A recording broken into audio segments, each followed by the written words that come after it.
Di episode sebelumnya, diceritakan kalau pendeta kedua akhirnya berhasil membuka portal dimensi iblis baru di wilayah klan Elang Salju dengan mengecoh para dewan tetua menggunakan serangan palsu di lokasi portal iblis yang lama.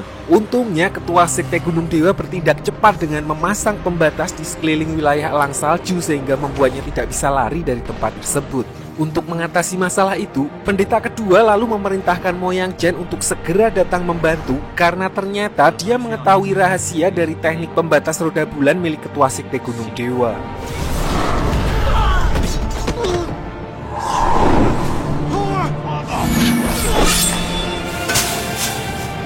Kouhou，功力又有些近视。对，是你杀了他。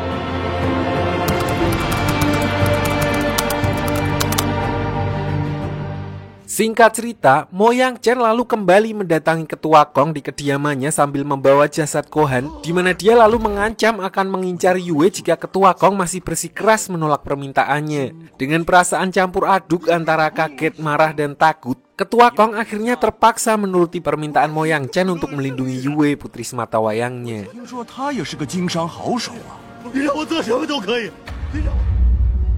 Sementara itu di wilayah Elang Salju, para dewan tetua bersama dengan Sui Ying dan teman-temannya diperlihatkan sedang mengadakan upacara penghormatan terakhir untuk ketua sekte Dewa Laut yang telah mengorbankan dirinya demi menghentikan pasukan iblis. Lalu berhubung ketua sekte Gunung Dewa masih sibuk mengontrol pembatas yang dia buat, ketua Aula Dewa Bumi kemudian berinisiatif untuk membawakan makanan ke ruangannya. Dan di sini untuk kedua kalinya, ketua sekte Gunung Dewa kembali masuk ke dalam perangkap yang dibuat oleh pendeta kedua. Karena makanan yang dia makan bersama dengan ketua sekte Aula Dewa Bumi ternyata sebelumnya telah ditambahkan sihir tidur tanpa sepengetahuan mereka.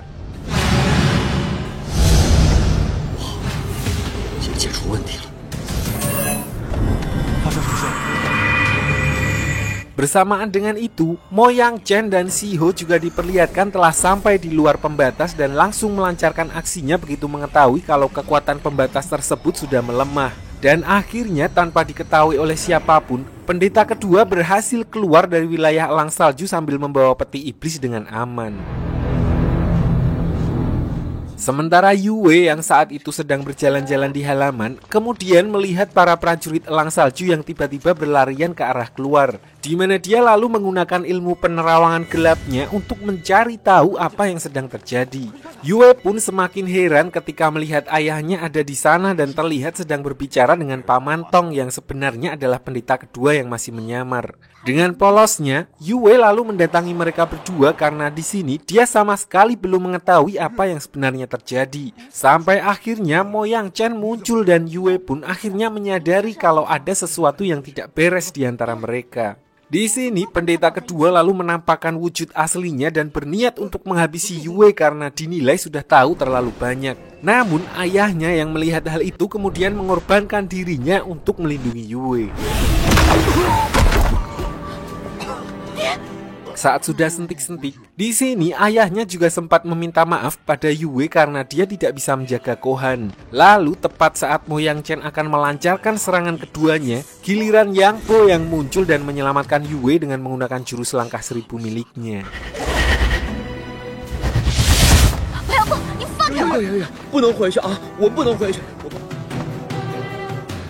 Sementara itu, Guru Bai yang merasakan anomali saat celah pembatas roda bulan terbuka, dia lalu memutuskan untuk segera mendatangi wilayah Elang Salju di mana dia akhirnya melihat Moyang Chen dan pendeta kedua. Sayangnya saat berniat untuk menghentikan mereka, racun iblis di tubuh Guru Bai kembali kumat dan membuat tubuhnya melemah seketika. Lalu secara mengejutkan, Jirong muncul untuk menyelamatkan gurunya dari tangan pendeta kedua. Yang mana hal itu menegaskan kalau Jirong tidak sepenuhnya berpihak kepada serikat iblis dan masih memiliki rasa kemanusiaan di dalam dirinya.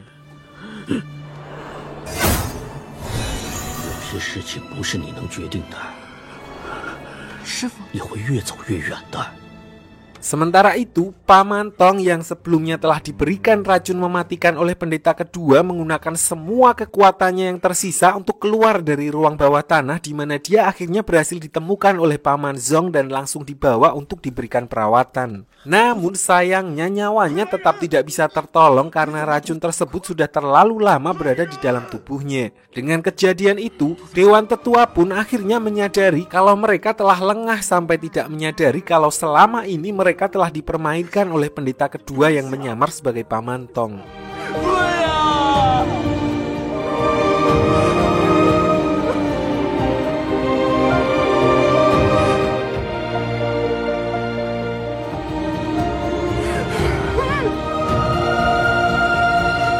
Kini mereka pun harus semakin waspada dan fokus terhadap masalah yang lebih besar, yaitu mencegah sekte iblis membuka segel peti yang telah berhasil mereka dapatkan. Di mana dulu keenam Dewan Tetua menyegel tubuh asli Dewa Iblis ke dalam peti tersebut dengan jurus lentera jiwa, yang artinya satu-satunya cara membuka segel peti tersebut adalah dengan menghabisi Dewan Tetua satu persatu, yang mana hal itu membuat para Dewan Tetua mau tidak mau harus mencari cara agar ketua sekte Belati Darah yang sebelumnya tergabung dalam 6 sekte besar pelindung kembali. Di sisi lain, Jingxi diperlihatkan sedang mencari keberadaan Jirong karena sejak pembatas roda bulan dibobol dan pendeta kedua berhasil kabur, dirinya tidak lagi terlihat di wilayah Elang Salju. Jingxi pun teringat kalau sebelum kejadian itu, dia sempat berinteraksi dengan Jirong dan juga Pamantong. Namun karena setelahnya baru diketahui kalau ternyata selama ini Pamantong adalah pendeta kedua yang menyamar, dia pun bergegas pergi ke kediaman Guru Bai untuk memastikan kecurigaannya.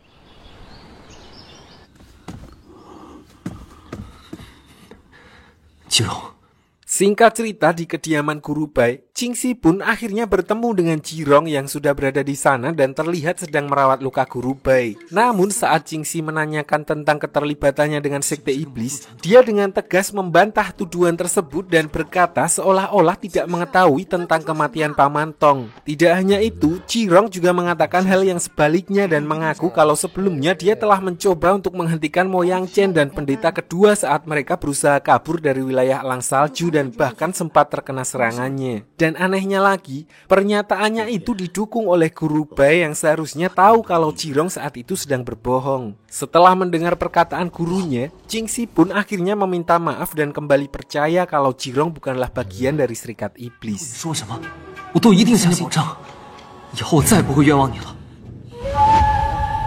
Di sisi lain diperlihatkan Zheng Kai yang masih mati-matian berusaha untuk mengeluarkan paku iblis dari tubuhnya. Di tengah aktivitasnya, Sui Ying tiba-tiba datang di mana dia kembali untuk meminta pendapatnya tentang cara tercepat untuk masuk ke Istana Api.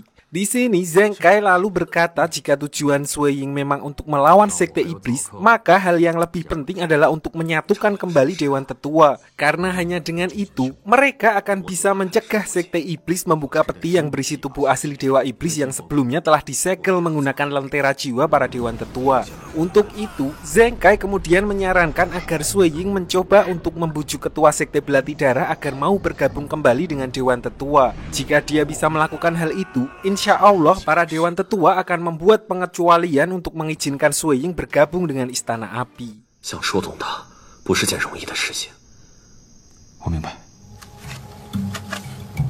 Setelah mendapat saran dari Zheng Kai, Sui Ying pun bergegas menemui Dewan Tetua dan mengutarakan niatnya untuk membawa ketua sekte Belati Darah kembali bergabung dengan mereka. Dia juga mengajukan permohonan seperti yang disarankan oleh Zheng Kai, yaitu jika dia berhasil membujuk ketua sekte Belati Darah, maka Sui Ying akan bisa masuk menjadi murid di Istana Api. Dan setelah melakukan perundingan singkat, para Dewan Tetua pun akhirnya setuju dengan permintaan Sui Ying dan mempersilahkannya untuk pergi ke sekte Belati Darah.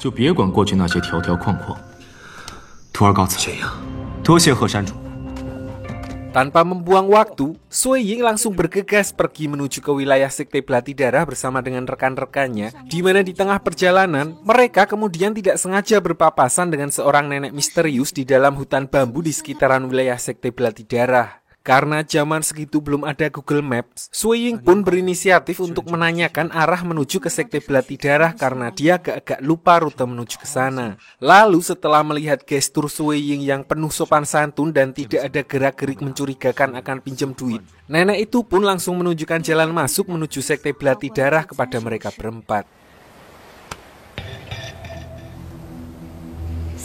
你们往那边走吧。 Sui Ying dan yang lainnya pun akhirnya sampai di wilayah Sekte Belati Darah dan begitu memasuki aula sekte, mereka langsung disambut oleh para asasin yang curiga dengan kehadiran mereka.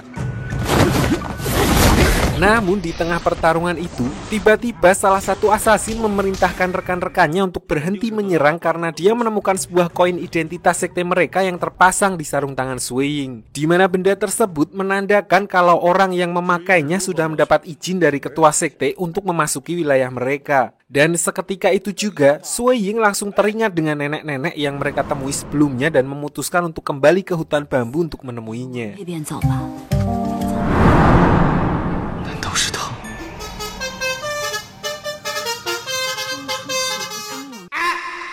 Sampai di sini, teman-temannya yang belum mengetahui maksud Sui Ying kemudian hanya mengikutinya dan membiarkannya memainkan sebuah lagu yang entah kenapa akhirnya membuat si nenek muncul. Ternyata Sui Ying diberitahu sebelumnya oleh ketua sekte Air Tao untuk memainkan lagu tersebut jika ingin bertemu dengan ketua sekte Belati Darah. Dan nenek yang mereka temui itu pun tidak lain adalah ketua sekte yang sedang mereka cari. 刚才这个曲子是你所吹。如今魔族涌入，危及下族。是，叶美前辈。 Jadi diceritakan dulu sebelum menjadi ketua sekte Belati Darah, dia adalah kekasih dari ketua sekte yang lama yang kemudian innalillahi karena sebuah misi penyamaran yang diberikan oleh para dewan tetua lain, di mana lagu tersebut adalah lagu yang sering dimainkan oleh almarhum untuk dirinya. Dan semenjak kematian kekasihnya itulah ketua sekte akhirnya menyimpan dendam terhadap para dewan tetua lain dan memutuskan untuk membawa sektenya keluar dari 6 sekte besar pelindung untuk mengasingkan diri. 推选了武功里手的单大侠留下的血刃酒果。 Kembali ke cerita, di sini Sui Ying dan yang lainnya langsung to the point di mana mereka memohon agar beliau bersedia untuk bergabung kembali dengan Dewan Tetua. Namun terlihat ketua sekte Belati Darah sama sekali tidak peduli dan bahkan justru menyerang Sui Ying untuk mengusirnya dari tempat tersebut. Di sini sesuatu yang tidak disangka terjadi di mana bentrokan kekuatan antara Sui Ying dan dirinya ternyata memancing sebuah formasi sihir yang dipasang oleh almarhum kekasihnya yang memunculkan beberapa gelembung ingatan milik mereka berdua. 希望你能用上，希望你用不上。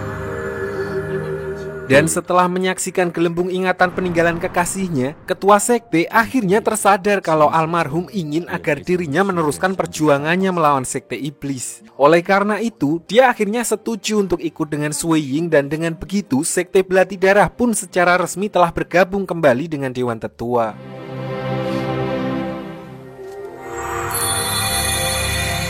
Di sini sekembalinya ketua sekte Belati Darah yang notabene adalah sekte pembunuh bayaran telah bergabung dalam aliansi, para dewan tetua seolah dibego-begoin karena bahkan setelah 20 tahun sejak kepergiannya, mereka tetap belum bisa menemukan lokasi persembunyian Serikat Iblis. Dan diperlihatkan juga tata cara dan strategi para dewan tetua yang lurus-lurus aja langsung berubah total, di mana ketua Belati Darah langsung satset dengan membuat rencana untuk memancing Serikat Iblis dengan pura-pura kalah untuk membuntuti prajuritnya kembali ke lokasi persembunyian mereka.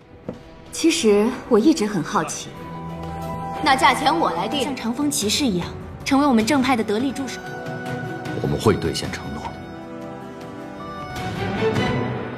Di saat yang bersamaan, karena telah berhasil membawa ketua sekte Belati Darah kembali bergabung dengan Dewan Tetua, Sui Ying akhirnya mendapat hak istimewanya untuk masuk ke Istana Api lewat jalur dalam tanpa melalui tes seperti pada umumnya. Dan tanpa membuang waktu lagi, dia pun segera menuju ke tempat tersebut untuk bergabung dan memulai penyelidikannya. 是，叶前辈。莫辜负良辰佳人啊！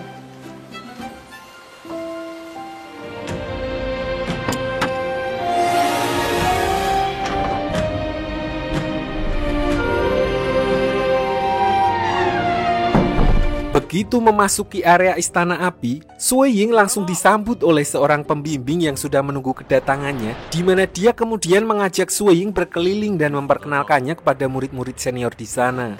Tidak seperti Akademi Changfeng, Istana Api hanya memiliki sedikit murid dan masing-masing dari mereka mempunyai teknik bela diri yang sangat unik, di mana terlihat mereka tampak tidak peduli dengan Sui Ying dan lebih fokus untuk meningkatkan kemampuan mereka masing-masing untuk mencapai level berikutnya, yaitu demigod atau setengah dewa.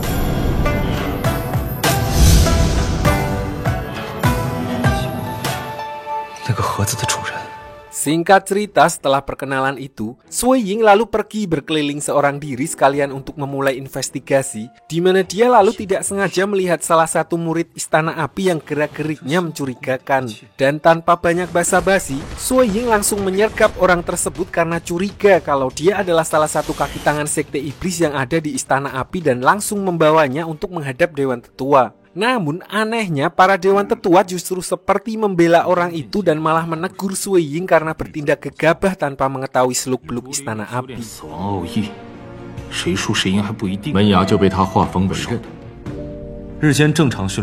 Ketua Sekte Gunung Dewa lalu memperkenalkan orang tersebut yang bernama Wu Chang, di mana dia ternyata adalah salah satu murid level elit yang berasal dari Sekte Gunung Dewa. Menurutnya kejadian tersebut hanyalah kesalahpahaman dan Sui Ying tidak perlu membesar-besarkannya. Wu Chang juga menambahkan kalau apa yang dia lakukan hanyalah latihan kultivasi seperti biasa dan memang seperti itulah caranya melatih jurus wujud semu kematian, di mana penggunanya disuruh untuk memakan makanan yang beracun dan berbahaya seperti obat nyamuk, makan lampu, makan sambil WA istri tetangga, dan sebagainya. Di sisi lain, Zheng Kai yang diam-diam merasa bersalah atas semua yang terjadi belakangan ini, diperlihatkan dia pergi untuk melacak keberadaan markas tersembunyi Sekte Iblis seorang diri. Namun seperti biasa, Sekte Iblis seperti sudah mengetahui apa yang akan dilakukan oleh Zheng Kai dan selalu selangkah lebih unggul dari mereka, di mana Dewa Iblis kemudian memerintahkan pendeta kedua untuk segera melakukan persiapan perang di wilayah Elang Salju agar dirinya bisa secepatnya membangkitkan tubuh fisiknya yang telah sekian lama disegel oleh para Dewan Tetua.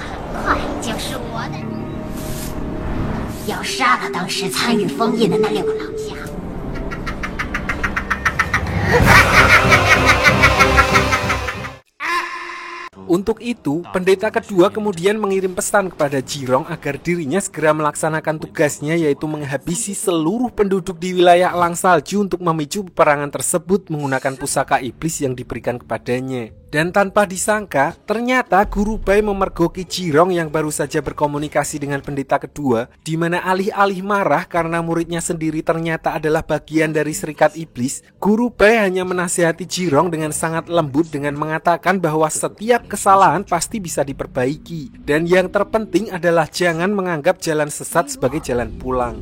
你若真知道，便是最好。要想办法，快点回到学校。